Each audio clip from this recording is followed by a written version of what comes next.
Noong January 8, isang lalaki ang nasawi habang ilan ang sugatan matapos pagbabarili ng hindi pa nakikilalang gunman ang isang Toyota Hilux sa Sinsuat Avenue, Barangay Rosary Heights 9, Cotabato City.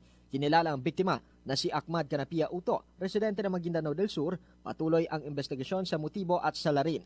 Pagsapit ng February 19, isang engineer ang napatay sa loob ng ginagawang KCC Mall matapos barilin ng hindi pa kilalang suspect. Pansamantalang isinara ang construction site habang nagsagawa ng hot pursuit ang PNP at Marines. Sinundan ito ng pagpaslang kay Engineer Israel Angas noong February 25 matapos siyang pagbabarili ng riding in tandem habang sakay ng SUV. Ayon sa city government, tukoy na ang mga sospek at nag-alok ng pabuya para sa kanilang ikadarakip. Noong September 16, target ng pamamaril ang sasakyan ng isang barangay chairwoman ng Poblacion 5 kung saan isang payong-payong driver ang nadamay at nasawi. Mahigit 50 basyo ng bala ang narecover sa lugar.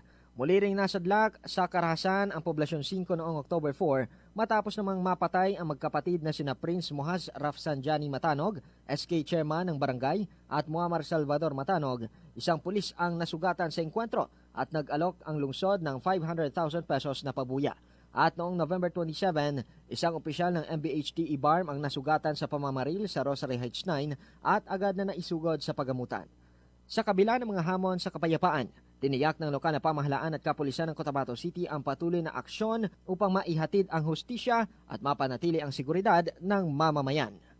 Para sa NDBC Year-End Report 2025, ako si Halim Abbas. NDBC Year-End Reports.